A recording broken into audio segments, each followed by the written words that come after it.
Ghana National Association of Small-Scale Miners threatened to expose politicians and traditional leaders involved in illegal mining. Also tonight, coalition of concerned teachers gives government up to October 31 to pay its members their salary arrears or face industrial action.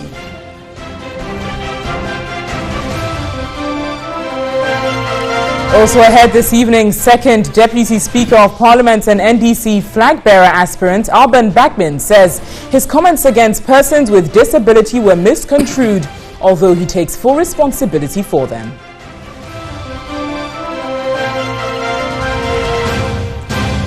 And the former Trade and Industry Minister and NDC flag-bearer hopeful Eko Spio Gabra says the corrupt and incompetent tag on former President John Mahama would affect the party's chances if he is elected presidential candidate for the 2020 general elections.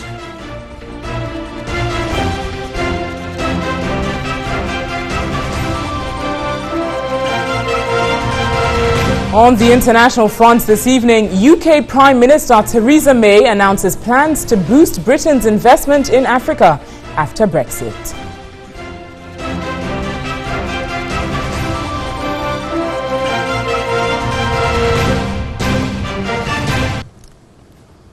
We'll bring you details of these and more together with some news in the world of sports and entertainment tonight here on News360. We're live on TV3 Ghana on Facebook, all across the world, also on 3news.com and DSTV channel 279. Let's get interactive on the various social media platforms. Our first story this evening, the Ghana National Association of Small-Scale Miners has sent a strong warning to politicians, traditional leaders and others they refer to as strong people in society to stay off illegal mining, vowing to expose anybody who violates the mining laws. At a media briefing here in Accra, the association indicated it will now show leadership by self-regulating the small-scale mining industry.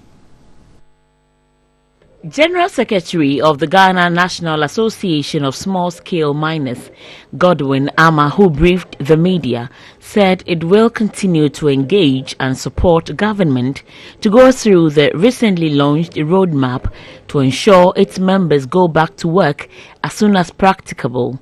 He said the time of idling and minding their own business is over, as the association will show leadership by self-regulating the small-scale mining industry. That's why we have we call someone like the compliance officer. Those who have gone training, we've identified those who will be on the field and ensure that people go through the standards. They check on the field before the national monitoring team goes around. That one, we will be doing it internally.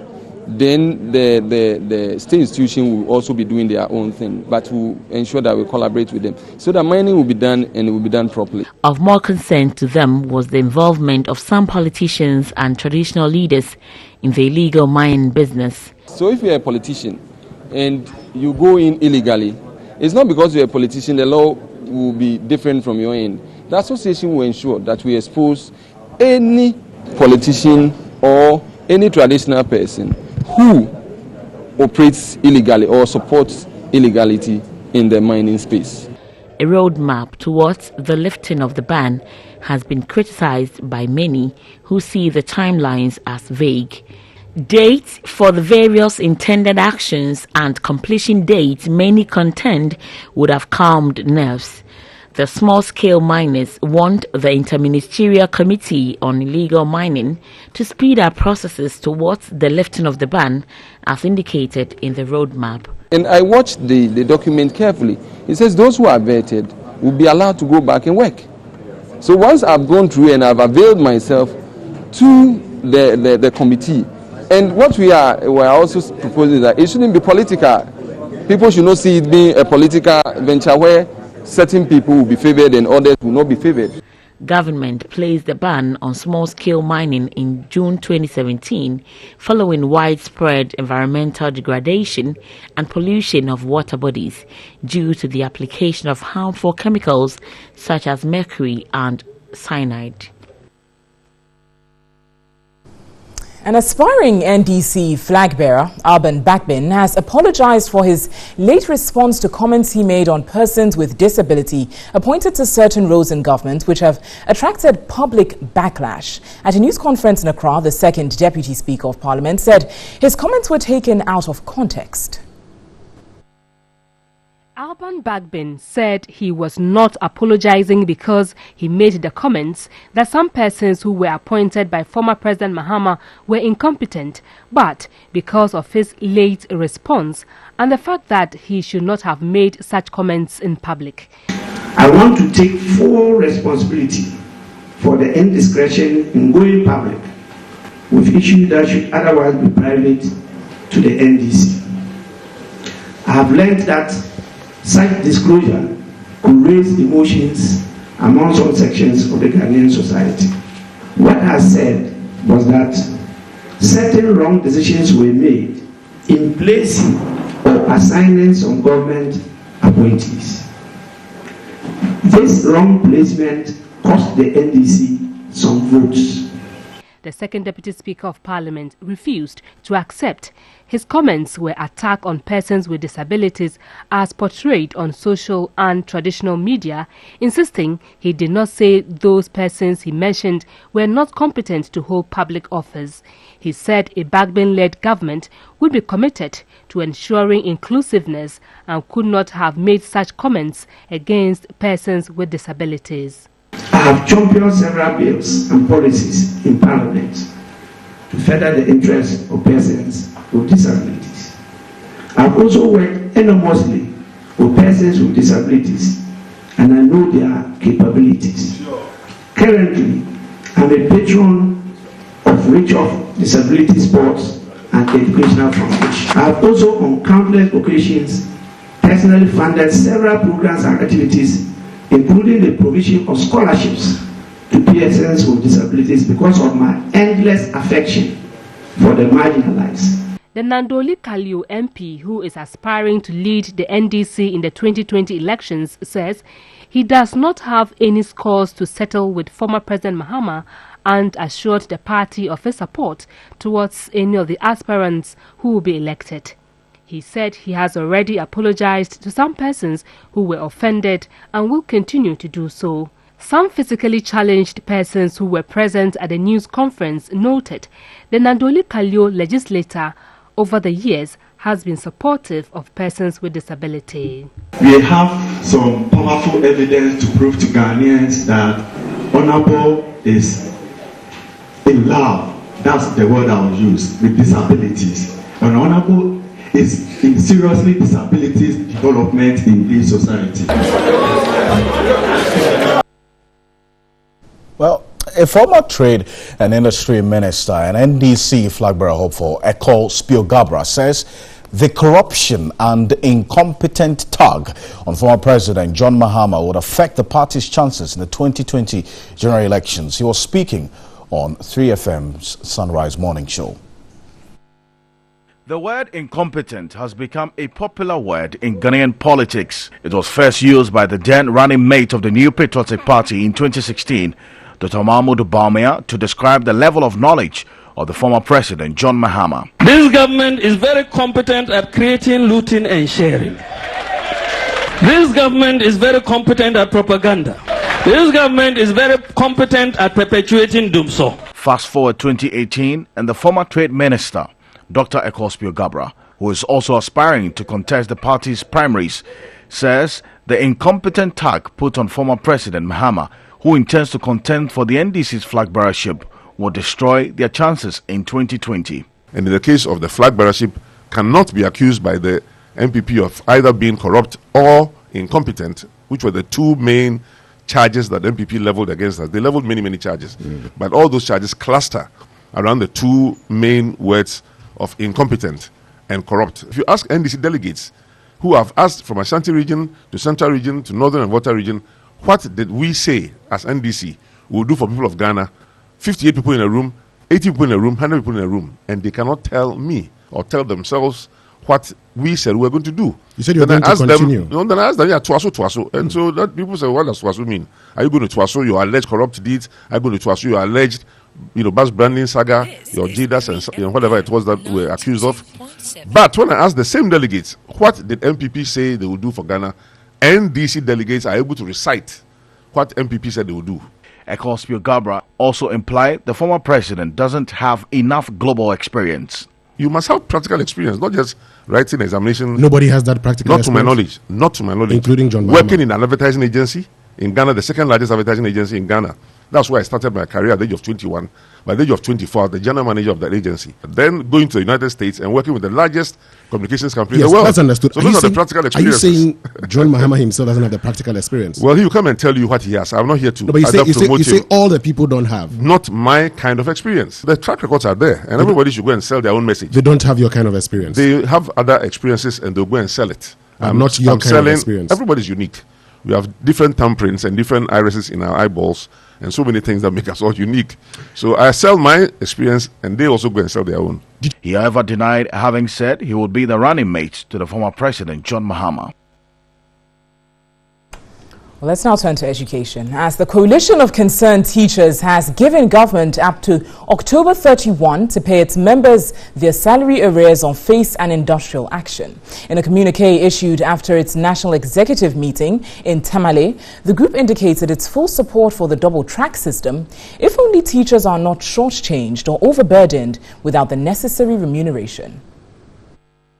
According to the Coalition of Concerned Teachers, government owed its 42,000 members across the country. CCT Ghana will be left with no choice but to embark on an industrial action if this is not adhered to.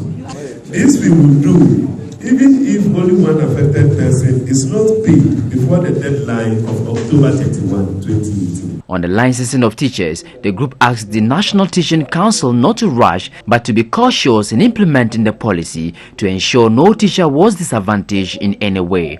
The concerned teachers also requested the Director General of the Ghana Education Service to exempt its members from the GES SIC Life Group Insurance Policy as captured in an earlier letter dated August 14 by making it mandatory.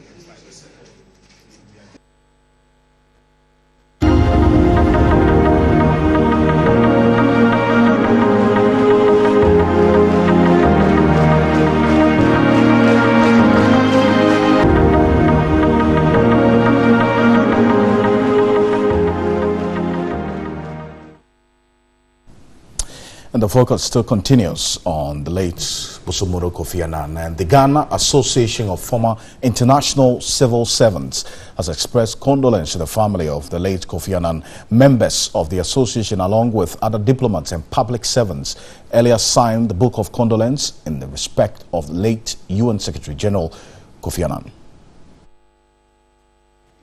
It was a solemn mood as members of the Ghana Association of Former International Civil Servants, diplomats, public servants and other members of the United Nations signed the Book of Condolence. Kofi Annan died on the morning of August 18, 2018 in Bern, Switzerland at the age of 80 after a short illness. He's done his job, he's finished his work on earth, the laborer's task is over. Because if you look round, the amount of work that this icon has done, not only did he bring prosperity and peace and dignity and respect to Ghanaians, but to the entire African continent and to the whole world. President of the Ghana Association of Former International Civil Servants, Andrew Kwabena Asamoah, noted Kofi Annan stood tall as a symbol of exemplary African leadership on the global platform. Because when you are in the UN, you are working with over 150 nationalities, so it's not easy.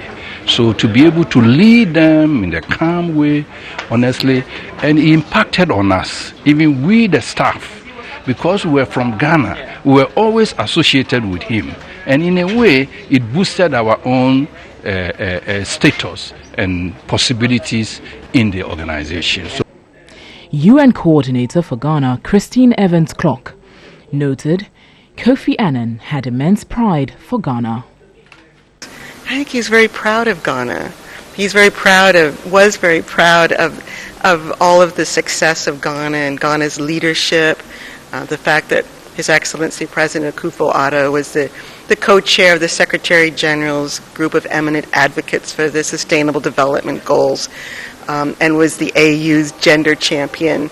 These recognize a lot of progress in Ghana, and that Ghana has a lot to share with the world, but it also shows that there's high expectations, that we can all improve. Yeah.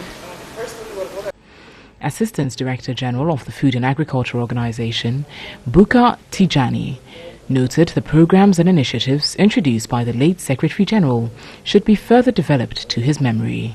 Being a UN Secretary General who came up from the rank and file within the UN, we see that really this is somebody who has contributed a lot to humanity. He has made Ghana proud, he has made Africa proud, and a lot of us are looking forward to the legacies that he has left behind. Former United Nations Chief and Nobel Prize laureate Kofi Annan will be buried in Accra on September 13.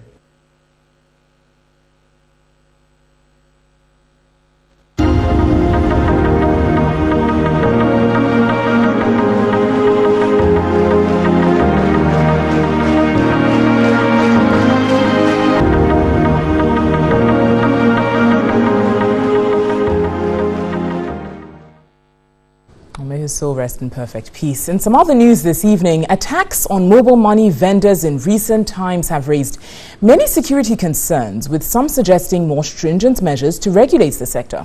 In the following report, Godfrey Tanam takes a look at suggestions and some measures proposed to keep vendors from attack.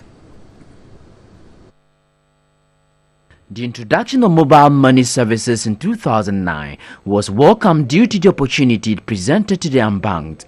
Since then, huge figures have been recorded by the central bank and within the telecommunication companies as evidence of the high number of people engaged in the services. According to the Bank of Ghana, 2.3 billion cedis was recorded outside the banking system through mobile money operations as at the end of December 2017. The amount represents 84.6% growth over the December 2016 figure of 1.3 billion cedis. Mobile accounts reached 23.95 million compared to 11.43 million bank accounts as at the end of December 2017. With this impressive growth and the financial opportunities, it presented much more opportunity to the country's teeming unemployed youth. However, vendors are constantly being attacked by armed robbers. Banking consultant Dr. Richmond Tuahine is suggesting more stringent measures to streamline the sector. Every time you're dealing with cash, especially cash, you are a high-risk business. So therefore, we need to have looked at security. But from what I've heard, they were just being licensed just like that. If you do what they have done, I think we need to go back to even relicensing them. That would entail even look at where do we position them, how do we train them, who do they work with. He is of the view effective security measures should be incorporated in the approval of registrations of vendors. Once you want to go into business, there are these hidden costs that you have to take it up. That's why you need to do re-registration, because then we are now going to segment them. Those who can afford basic security control measures, like your structures, how good it is, how the inside is, who comes in, who goes out. Currently, people go in and do business and it's not recorded. So if somebody come even there to see your businesses, he can come later in the day and see, because he knows that when you have cash, you keep it there. At a lecture in Accra, participants expressed concern, suggesting measures to control the attacks in the sector. You can have the money in your account, and then if you have your account linked, you can make use of moving money from your bank account to your mobile money wallet for you to be able to serve your customers. Also, some discussion ongoing with the police in terms of some logistics we can deploy to some of our agents, saying that once they are attacked, they can press on some, saying that response team will also, start following. So there is some investment also into that area. The mobile money service has become an essential part of the country's socio-economic system, and it has become imperative to safeguard the system by protecting everyone who matters in the chain. Well, mobile money vendors' protection or safety is a conversation that's been going on for quite a while now. And indeed, police figures actually show that for the first quarter of this year, about 30 cases of attacks on mobile money vendors by armed robbers were recorded by the police. Just going to run you through and chronicle just some brief cases that involve these mobile money operators and robbers. Now, on February 18, 2017, we had 2 armed robbers attacked one Patricia Ajaleji, a mobile money merchant at Pentecost Junction at Tashaman. And fast forward to September 9, 2017, robbers arrested after attacking mobile money merchant at Ejisu in the Ashanti region, Femusia. On Saturday, 9th September, 12th of February 2018, a 31-year-old Richmond Ofori, also known as Papaya, was killed at Kronom Chirase in the Afija Kwabre district of the Ashanti region. You fast forward to as well, same this year, March 13, 2018, armed robbers were said to have made away with 4,000 cedis after attacking a mobile money shop at Taifa in Accra. In July 9, 2018, mobile money vendors at Ahonjo and Shaeso in Kumasi in the Ashanti regional capital also were attacked by some unknown persons. August 20, 2018, that's just about a week ago, the mobile money vendor was shot by 3 unknown men around the Iran clinic here in Accra, Asylum Down specifically. So this and many more cases of mobile money vendors being attacked by armed robbers, and the recommendation that they should be closing about 6 p.m. before darkness sets in later on in the evening. We'll also be exploring a lot more alternatives into this. Absolutely, Alfred. Definitely worth considering. It's still live here on News 360. Let's now take a look at our MTN Vigil reports this evening as our citizen journalist Papa Kojo Nyako highlights the refuse along the road in La Paz in Accra.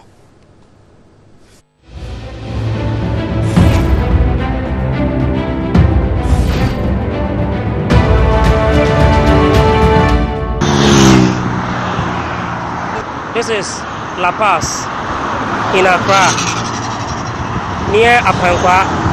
These garbages have been here for a long period of time, and no authority or the authorities in charge of sanitation have neglected this part, and it has been here for the past 3 months. So I'm reporting so that the sanitation ministry can reorganize themselves and clean the city, especially Accra. Reporting from Accra, Papa Kojo Nyako, La Paz.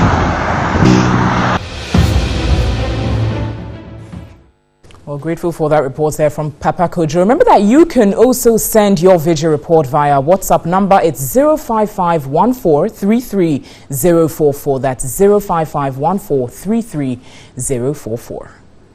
You're watching News 360 all across the world. We're live on 3news.com. We've got the latest of business news coming up shortly. Stay with us.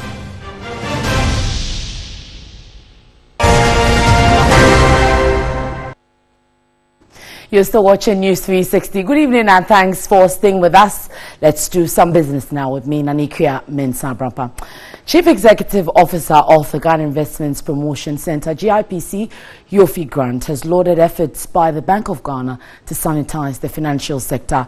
He said the regulator has earned a positive image, thereby renewing confidence of investors in the sector. Since the Bank of Ghana consolidated some 5 banks earlier this month, the Bank of Ghana has embarked on what it has termed the Eagle Project, aimed at cleaning up the financial sector and restoring confidence. Speaking on the effect of these developments on investment, Chief Executive Officer of the Ghana Investment Promotion Center, Yofi Grant, said the GIPC is pleased with the banking sector reforms. It's a very good thing. Ghanaians believe in the rule of law. It's one of our major selling points. And so for this to have happened and for the law to have taken action in a decisive way affirms our belief in the rule of law. He stressed that a similar trend was observed last year after the collapse of Capital and UT banks. He noted foreign investors have been making inquiries into how they can fill the gaps created by the collapse of the local banks. So for the investor, that gives them a confidence that, well, yeah, the law works in Ghana and people are not going to get away with running away with their money or this or that because the law will work. The Investment Promotion Center, he said, is working to ensure that Ghanaians benefit the most from any investments that go into the sector. The Ghana Investment Promotion Center, GIPC, is a government agency responsible under the GIPC Act 2013, Act 865, to encourage and promote investments in Ghana, to provide for the creation of an attractive incentive framework and a transparent, predictable and facilitating environment for investments in Ghana. Nuang Falong, TV3. Meanwhile, the centre has challenged foreign investors to name and shame any government official who demands bribes from them. And the Chief Executive Officer, Yofi Grant, who was reacting to accusations made by the Danish ambassador, said the centre will take action against any such officials.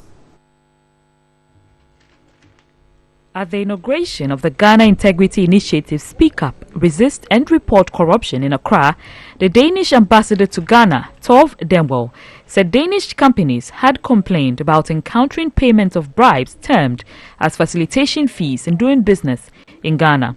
But the Chief Executive Officer of the Ghana Investment Promotion Center, Yofi Grant, challenged affected companies to name and shame such officials. The Danish business community, where the ambassador directly said one of the issues that come up when they discuss their problems is foreign companies being compelled to pay bribes in Ghana before they're able to do business. Have you had any direct complaints? If somebody demands a bribe, you have the responsibility of reporting the person. We can only stop this if we ourselves are responsible enough to say somebody asked me for a bribe to do a certain business. And I disagreed. And I said, I'm not going to pay you a bribe and I'm going to blow the whistle on you. He said the embassy has not substantiated the allegation, though the centre has requested for more information. If I can't produce the person or the situation, how do I validate my claim? I will plead with the Danish business people and the Danish community. So if they're able to give you specific examples, you can act on it? Of course. It is not the first time the Danish ambassador to Ghana has made such allegations. Last year, she alleged a number of Danish investors who wanted to do business in Ghana have had to rescind their decision due to bribery and corruption by officials of government agencies. According to the ambassador, the high incidence of corruption has led to the Danish embassy focusing on an anti-corruption plan that will allow businesses to work smoothly. Nuang Falong, TV3. Now let's look at some activities within the banking sector. Universal Merchants Bank has signed an agreement for the maiden One District, One Factory project financed by a private sector institution under the government's flagship initiative. UMB will provide a $10.7 million credit facility to the Central Sugar Company Limited, a starch production factory at Prang in the Pru district of the Bunahafo region. The factory, which will be producing starch in commercial quantities, will use cassava from their base in the Bunahafo region. Chief Executive Officer of UMB Bank, John Ewua, noted the starch production factory by Central Sugar Company Limited is the first in many to follow. We trust and believe in the employment that this project is going to create in the Pru district of the Bunahafo region, the ramification or the cascading effect on the country's economy as a whole. We've been talking about changing the structure of our economy, and this project is living that structure because it's going to be export driven and it's going to bring in the much needed foreign currency. The factory is expected to be completed in 18 months. The disbursement plan will give the staged disbursements of the facility. The facility is going to be built under an EPC contract, that is both the engineering, the procurement and the construction will be handled by one entity under a turnkey project. So the borrower, the chairman of Central Sugar Factory, will just be walking into the factory when it is fully built with all the technical support that he needs to run the factory for the first few years. The chairman of the Central Sugar Company Limited, William Zopong Bio, lauded UMB for the financial support. For when the One District, One Factory initiative was announced by the government, I saw it as an opportunity to establish successful businesses to transform our economy by adding value to our raw materials. This will help provide numerous jobs for our people and help transform the local economy of fruit districts. Minister of Trade and Industry Alan Chemantin outlined government support towards the program. Once you are designated as a one district, one factory project, then it means that you can bring in all your machinery and equipment duty free. You would also enjoy a tax holiday of 5 years, and after 5 years, subject to verification, there's also an opportunity to renew it if it is found to be necessary to help you to survive.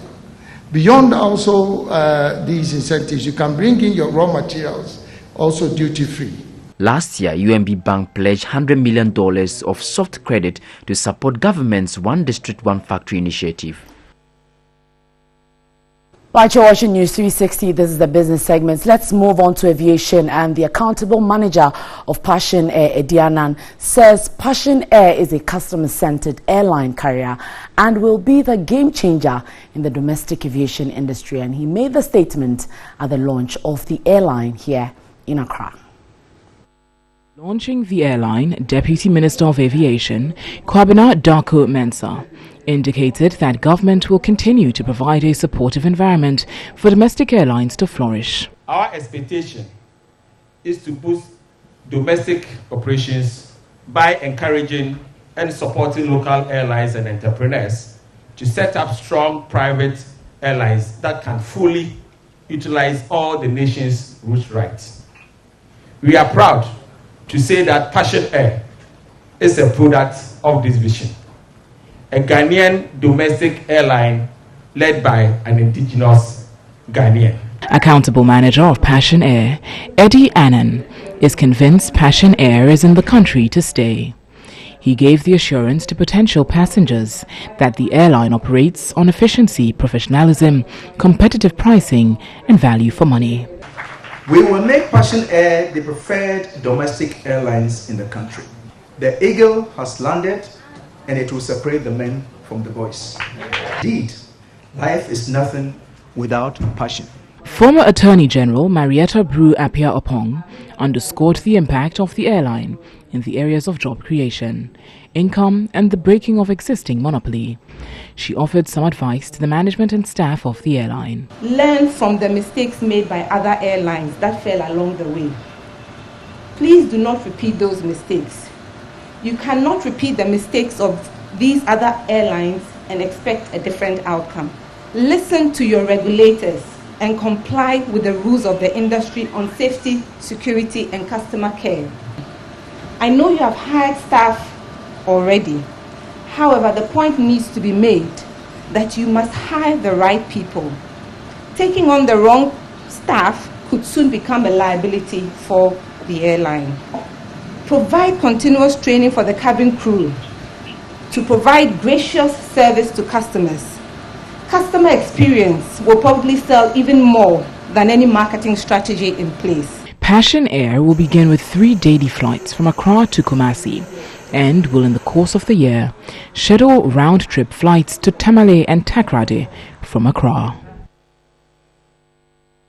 And away from the aviation industry, Accra Brewery Limited has rewarded the last 3 winners of the Chale Wonshi Jama promo in Accra. The winners received 20,000 cedis cash each.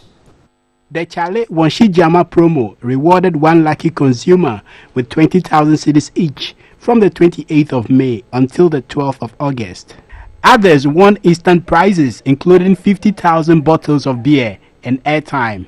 Roger Norty from Greater Accra, Douglas Siam from Upper West, and Aneriba Zanga Atanga from the Upper East were lucky winners of the 10th, 11th, and 12th weeks. The promo during the World Cup gave Charlies the chance to come together and cheer their favorite teams. ABL's marketing manager, Ewefua Ado Itua, said Club Beer is immensely proud to be associated with the 2018 FIFA World Cup Russia. We haven't invested this much money into a promotion of this nature, and we are very grateful for the fact that people continue to text in, people continue to purchase club over the period. And one unintended benefit is adding to Ghana's unbanked population. Because people needed to open bank accounts to be able to receive the monies, we not only continue to provide refreshments with our crisp and refreshing club beer, but we also contributed to Ghana's low banked population. The winners shared their excitement when they were informed they had won for the week. Well, when I had the call that, I've won this, 20,000 Ghana cedis, I didn't know. I thought, I said, wow. I didn't know my reaction. I didn't know whether to faint or to jump. I was so much excited, so I didn't know what to do to myself. Was getting 20,000 easy. It's not easy. It's not just easy to come by it. I'm very excited for the reward, and I will encourage everyone to take club, because if you take club, you may also be a winner one day like me. Welcome back to News 360. On the international front this evening, British Prime Minister Theresa May pledges £4 billion in support of African economies.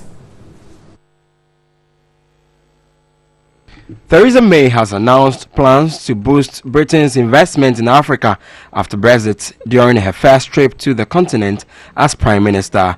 In a speech in Cape Town, she pledged £4 billion in support for African economies to create jobs for young people. She will also visit Nigeria and Kenya during the 3-day trade mission. The Prime Minister's visit comes at a time that some analysts are still counting the cost of a possible no deal with the European Union against the backdrop of Brexit. Mrs. May said she wanted the UK to overtake the US to become the G7's biggest investor in Africa by 2022.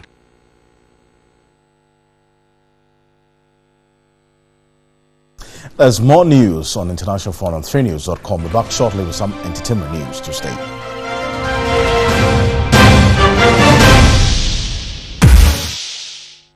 Now let's do some entertainment news tonight on News 360. And Miriam Osei Ajuman, rapper Shankuma claims he introduced the Ekuapem rap and not Pope Skinny as widely perceived. The rapper from a monochrome wants Pope Skinny to stop parading himself as the originator and give credit to who it is due. I'm the founder and originator of Ekuapem rap.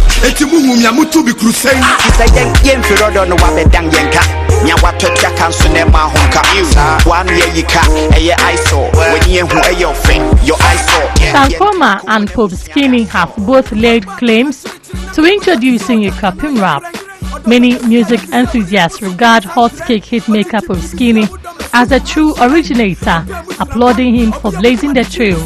However, Shankuma, another rapper from Ekuapem, has strongly contended the fast-growing perception. For us to have a history, when you get a chance to be on radio, you have to, be honest with yourself. Be honest. When you are asked that question, who brought the thing? Oh, Shankuma and Adebayo. But along the line, I had to join with him and we were pushing it. Shankuma noted he used to be in the same group with Pope Skinny in the early 2000s and deserves his share in the glory.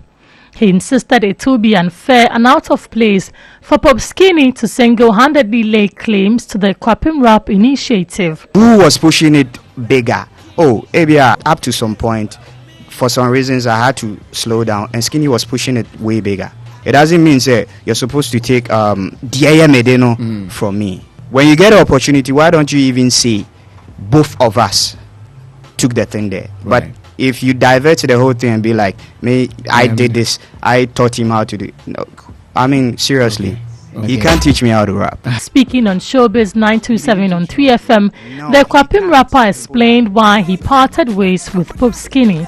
After SS, the first opportunity for us to be out there was to be on 4X4's album. It happened through Coded, then Abortion, because he knew Skinny. So it was like, Bright, I have this guy, he's now rapping with Shankuma, they are doing Ekuapem. So what's up? And Bright was like, oh, why not? We are bringing you guys out after we are supposed to bring them out. So we're supposed to be on that album, both of us. Right. and then he went alone. Well, let's still stay with music. Ghanaian musicians have been challenged to promote their works beyond the country's borders. Time Ghanaian artists take promotional activities seriously beyond the shores of Ghana. They should challenge themselves and plan media tours and familiarize with the fan base that we have in those places. That's the best way we can solidify that audience. On policies to regulate the industry, the situation in Ghana is very abysmal. Shatawale, immediately Brenner Boy got on stage. Yay, excitement. All right, so I think that yes, collaboration counts. 2, we must push harder to make our songs popular on their radio stations. Yes, they have policies that they won't allow other people to penetrate or get into their market. In Nigeria, they were playing 70 for Nigeria, 30 for other foreign countries, including Ghana. Imagine, how do you compete? But beyond the issue of poor presence in other music markets, non-existent policies to protect local content was blamed as being responsible for the foreign domination of the Ghanaian media space. It's difficult to break into our own market because the level of support that we give our own is not huge enough. But you see, Nigeria has decided to protect their own. They've decided to protect their own system. So let's protect what we have as well. The music industry needs to sit up. I think that we are too laid back and we have our arms folded. They're just watching. We enjoy the little we have. Well, that's about it for entertainment news tonight. There's more news on 3news.com. I catch you tomorrow on 3FM 92.7 with the Urban Blend. And Miriam Osei-Agyemang. Thanks, Absolutely. Miriam. Yeah, Miriam. I want to say thank you so much for spending News 360 with us. My name is Alfred Okansi. And I'm Natalie Fort. Visit our website, it's 3news.com. You can get some more news on there. Remember that news at 10 will simulcast on our sister station, 3FM 92.7. Thanks for watching. Have a pleasant evening.